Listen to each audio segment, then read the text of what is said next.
In the last program, we discovered how the mammals took over from the dinosaurs, producing the largest and most magnificent creatures on Earth.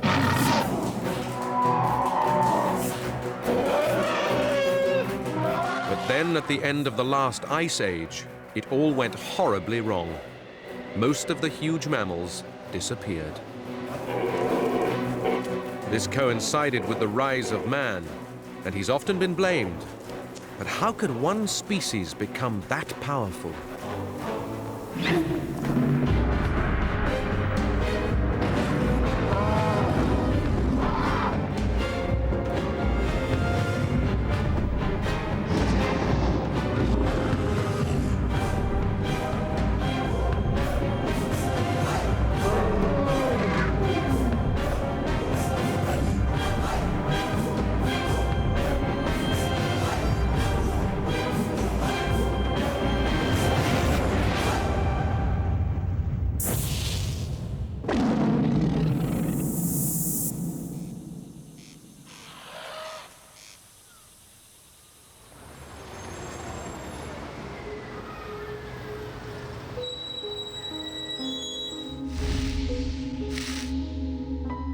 We humans like to think of ourselves as unique, a cut above the rest of the animal kingdom. But since the 19th century, we have known our place in nature. We are just another mammal, connected by our family tree to a beastly past. However, the story of how we became so unusual is one of the most extraordinary in evolution.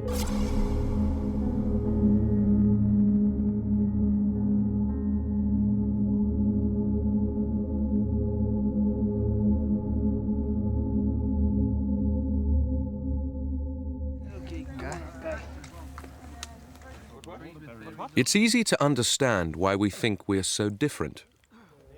Our sophisticated use of technology seems to set us apart from other animals. Our extraordinary tool-making skills allows us to recreate anything from stone tools to artificial animals. One more of those, please. Head up. Okay, and then down, bit of chill. Walking with Beasts is the story of the rise of mammals, and our history and the history of our ancestors is an integral part of that.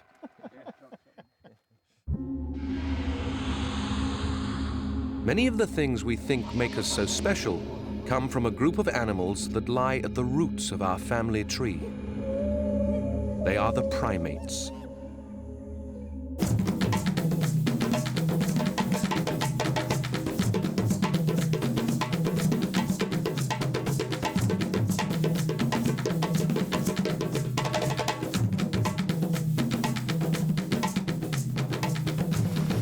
Nowadays, they come in all shapes and sizes, with a range of beards and hairstyles. This colorful group of animals are highly sociable and intelligent. So much of what we are comes from this group of creatures.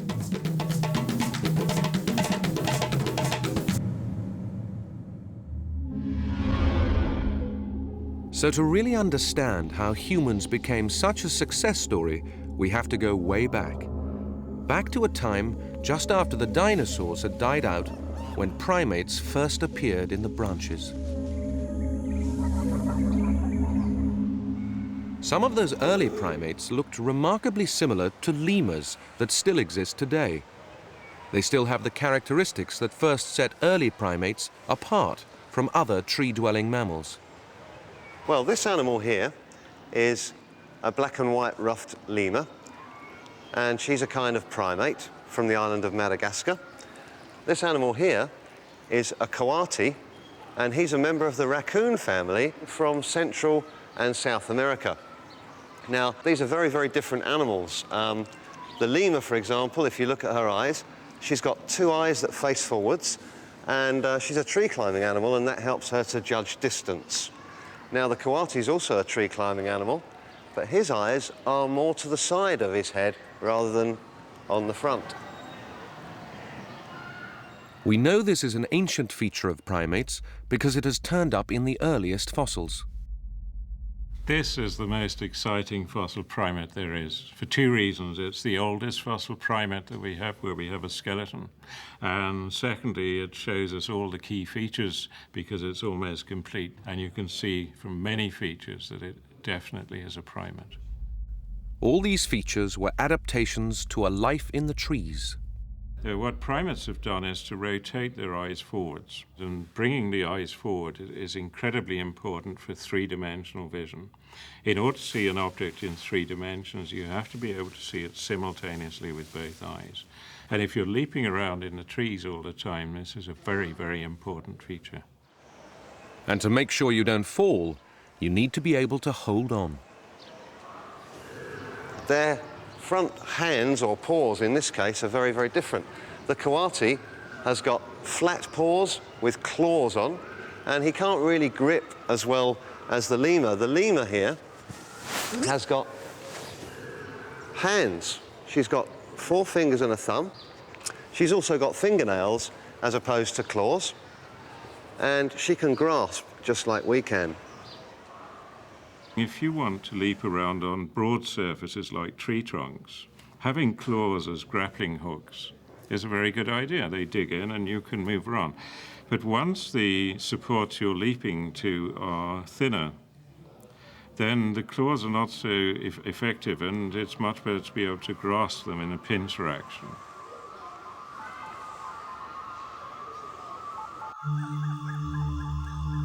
Like many mammals whose ancestors survived by hiding from the dinosaurs, most of the early primates appear to have been nocturnal. They probably lived their lives a bit like bush babies today. These are solitary and see in black and white, but their fantastic hand-eye coordination allows them to catch food on the wing and to leap about the treetops at great speed. Here then is where the human story probably started, dangling on the branch in the middle of a dark forest. I'm convinced that many of these early features of the primates were absolutely fundamental to our own evolution. It provided the basis for what we are today. One very good example is provided by the large forward-facing eyes, which permit 3-dimensional vision in connection with the brain, and the grasping hands, because once you use your grasping hands in front of your eyes, you then get a feedback possibility. You can hold something in your hands, you can manipulate it. What we're talking about here is the fundamental basis for tool making, which was one of the big breakthroughs in human evolution. The next chapter in our evolutionary story came when primates abandoned the night and stepped out into the sunlight.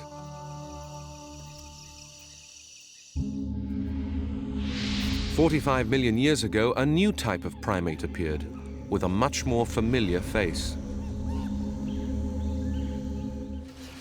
Unfortunately, fossils from this time are extremely rare, and usually only fragments of bone exist. But an extraordinary technique borrowed from medicine is allowing scientist Dr. Christoph Zollikofer to piece together the bones to help us visualize what these primates were like.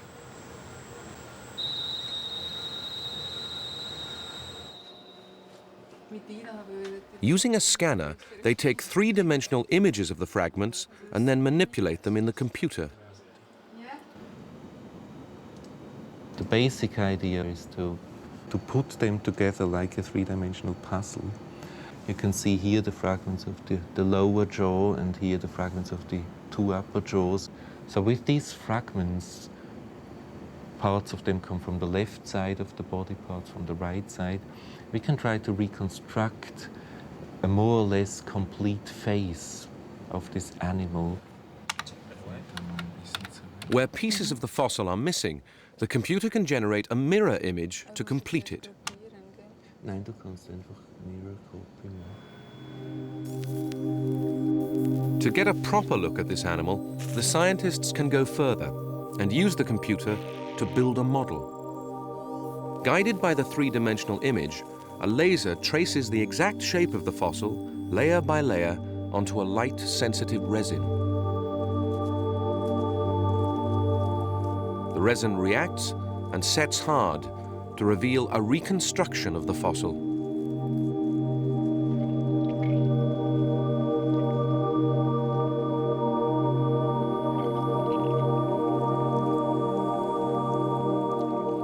This is an extraordinary moment. A chance for paleontologist Dr. Martin to come face to face with the next stage in man's evolution, the monkeys.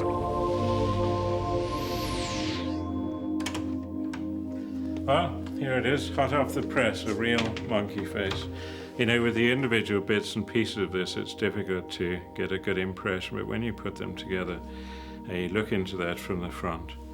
There, the outsides of the eye sockets directed straight forward. You can imagine the rest of the eye sockets here, and that's the face here. And so what we're doing here is looking straight into the face of a 45-million-year-old monkey. Monkeys took primates in a whole new direction.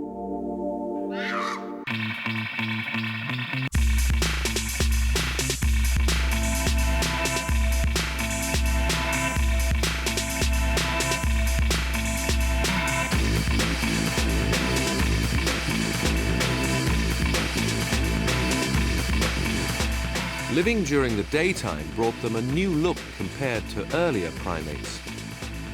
They have flatter faces, and their eyesight is superb. Not only can they see in 3 dimensions, but they also see the world in color. Primatologist Dr. Louise Barrett knows just how important this is for survival. Colour vision is very useful for monkeys because they rely much more on fruit as part of their diet. They don't eat insects and those kinds of things. So if you can identify ripe fruit, that's very handy. And ripe fruit's usually brightly coloured. It's red or yellow, not unlikely to be green. The other reason why colour vision is very useful for monkeys is because for communication. These monkeys have got quite nice white spots on their noses, and the family that they belong to are known for having very elaborate facial patterning, and that's all part of communication. And in a lot of cases, it's communicating between species so that you don't end up mating with the wrong kind of monkey, which would be a bit of a disaster.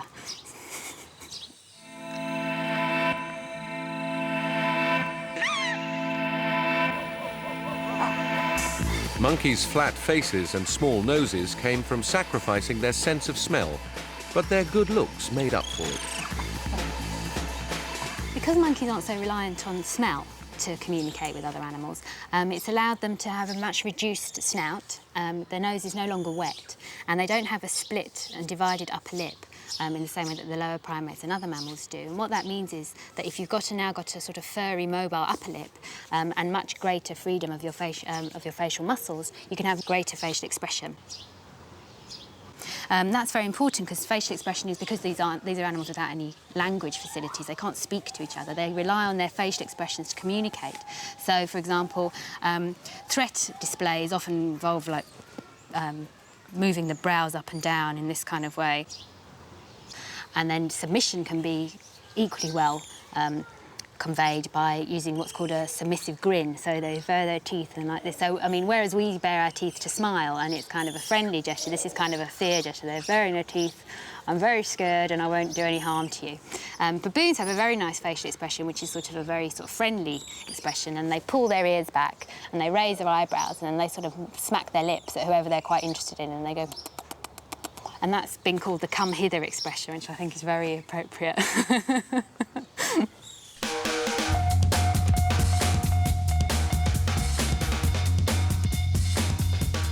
We can identify with these non-verbal signals because they remain a key part of human communication. We recognize whether someone is happy, sad, angry, or plain embarrassed, just by looking at their faces.